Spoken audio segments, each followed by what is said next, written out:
Continuamos con el análisis de las cargas laterales para establecer pues cómo vamos a determinar estas cargas e imponerlas a nuestra vivienda. La primera carga lateral, la más importante en nuestra zona, es el sismo. Igual que como lo hicieron en su curso de concreto o de estructuras, creo que de estructuras, se utiliza el espectro de diseño que me da la norma en el A261. ¿Listo? Aquí están las expresiones para utilizarlo. Entonces ustedes ya lo han usado, solamente voy a hacer un breve repaso. La aceleración pico efectiva y velocidad pico efectiva dependen de la localización del proyecto. Están en el apéndice A4. Si estamos en Popayán, pues estos son respectivamente punto 25 y punto 20. Para considerar el efecto de sitio, entonces se obtienen los valores F sub A y F sub B en las siguientes tablas que van ligados con los anteriores parámetros, aceleración y velocidad pico efectiva. Respecto al coeficiente de importancia, como nuestra estructura va a ser de uso normal, o sea, vivienda de 1 y 2 pisos, ese coeficiente de importancia para nuestro caso pues siempre va a ser igual a 1. Ahora recordemos, nosotros calculamos una fuerza sísmica sin reducir, método de la fuerza lateral equivalente, análisis modal, el que sea. Luego se reducía esa fuerza, se reducía R veces. Entonces, con la fuerza sísmica sin reducir la total, vamos a calcular derivas. Y con la fuerza sísmica de diseño, vamos a hacer específicamente eso, diseñar la estructura, o sea que esta fuerza es la que se tiene que colocar en las combinaciones de carga donde esté involucrado el sismo. Respecto al coeficiente de disipación de energía, todo esto es un repaso, pues depende del sistema de resistencia sísmica. Eso se establece en la clasificación que da el capítulo en el A3. Depende del grado de irregularidad de la edificación, ausencia de redundancia y del grado de disipación de energía que tenga la estructura, si se clasifica con grado de disipación mínima, moderada o especial. Para específicamente mampostería con muros confinados, la norma entonces nos da un valor de R máximo igual a 2. Me establece que en zona de amenaza sísmica alta, Popayán, solamente se puede utilizar en el grupo de importancia 1. ¿Listo? Y máximo 2 pisos. Y a medida pues que nos alejamos de la zona de amenaza sísmica alta, pues esto se va flexibilizando. Siempre va a ser grupo de uso 1, vivienda residencial normal, pero pues me aumenta estas alturas. Entonces ese es el R sub 0 que da la norma, es el máximo. Ese se tiene que reducir según las irregularidades que la estructura tenga, por ejemplo en planta. Estos son los tipos de irregularidades que hay, tanto en planta como en altura. Lo más común para nuestras viviendas es encontrar, por ejemplo, estos dos tipos de irregularidades. Lo más común no significa que las otras no estén.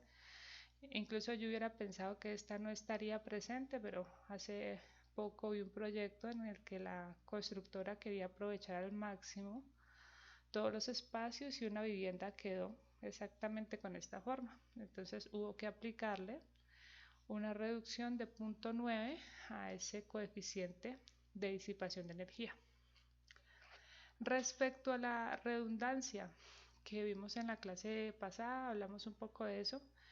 Bueno, pues todo esto de aquí ustedes lo manejaron en su curso de estructuras 1. Entonces, cuando estaban hablando de pórticos o muros en concreto, bueno, aquí se especifica muy bien. Pero enfoquémonos en esta parte. ¿Listo?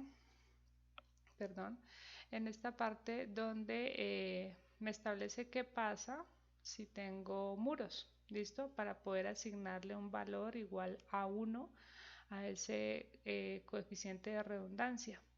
Entonces, mire, cuando se trate de muros estructurales, para efectos de contar el número de vanos equivalentes, se calcula como la longitud horizontal del muro dividida por la altura del piso. Entonces, miren que la norma, así tal cual como está en la norma, así lo copié acá, no establece pues que en cada dirección, ¿no?, de la estructura. En nuestros ejercicios prácticos vamos a hacerlo así en cada dirección y ver pues del orden de qué nos da y tomamos una decisión al respecto, o sea, lo analizaremos más adelante. Pero ya sabemos que para calcular el número de vanos, en conclusión, y aplicar este numeral de poder asignarle a la estructura un valor de R igual a 1, pues tengo que sumar la longitud de muros, dividirlo entre la altura de piso, eso me da el número de vanos y tengo que compararlo con que existan al menos dos vanos compuestos en cada dirección. ¿Listo? Ahora la otra carga lateral que se tiene que considerar en el diseño de nuestras viviendas, pues viene por el viento. Los procedimientos permitidos que me establece la NR10 en el capítulo B6 son los siguientes: procedimiento simplificado, procedimiento analítico y procedimiento de túnel de viento. El procedimiento simplificado, para poderlo usar, tiene que cumplir ciertos requisitos. Aquí están dados los requisitos. Básicamente lo que me dice es, tiene que ser un edificio con diafragma simple, tiene que estar cerrado, tiene que ser un edificio bajo, menos de 18 metros, regular, no flexible.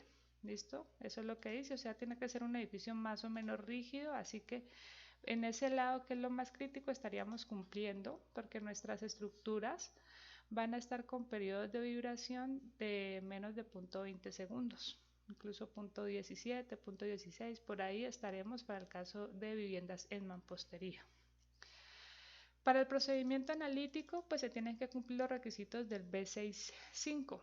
¿Listo? O sea, se utilizaría el procedimiento analítico, bueno, cuando el procedimiento simplificado no es aplicable o cuando simplemente pues quiero por decisión propia utilizar el analítico. ¿Listo? Pero específicamente este se establece para un edificio regular y con altura mayor a 18 metros.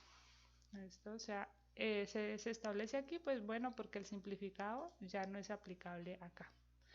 Y el procedimiento del túnel de viento, entonces cuando no podemos utilizar el método analítico, pues utilizamos este procedimiento cumpliendo los requisitos del B66.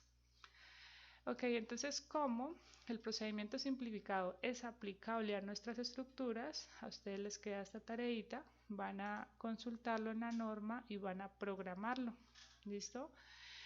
Van a asumir que están en Popayán, que están en la zona urbana y el resto de la información ya la conocen, una vivienda de 2 pisos como máximo, y programamos esa metodología para calcular pues cuáles son las presiones de viento laterales que tenemos que considerar en nuestra estructura. Él es una fuerza lateral, pero realmente la distribuye, como van a ver en ese numeral, en una carga de succión o compresión a nivel de cubierta. Como para darles una alternativa mucho más fácil, ¿listo? Y además cuando le requiera, por cualquier condición, le soliciten utilizar el procedimiento analítico, usar Arquimed, el programa que les pedí que instalaran en la clase anterior.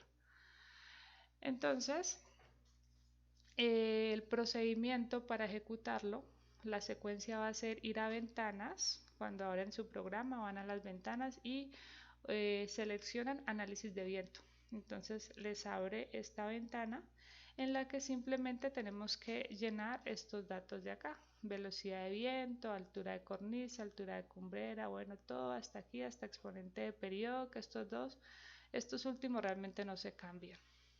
¿Listo? Hasta aquí. Solamente como las dimensiones y la velocidad de viento. Entonces, por ejemplo, para una estructura con una altura de cornisa de 3.14, una altura de cumbrera de 4.07, estamos hablando de una vivienda de un piso. ¿Listo? Las dimensiones, una vivienda más o menos grandecita. Importante, en el decreto 340 del 13 de febrero del 2012 se modificaron esas presiones de viento. Entonces, si ustedes van, la velocidad de viento. Así que si ustedes van a la NSR 10, habla que para Popayán, por ejemplo, esa velocidad es de 120. Pero con este decreto se modificó y entonces ahora esa velocidad es de 150. ¿Listo? Cuando utilizamos las combinaciones del B24. Aquí también verificamos la dirección del viento, si es normal, a la cumbrera o paralelo, si es a un agua, dos aguas, si está abierto, cerrado parcial, el grado de exposición, que cuando ustedes hagan la tarea de el procedimiento simplificado, pues van a ver que es este grado de exposición. Mi ocupación, pues vivienda residencial, uso normal, igual a 1.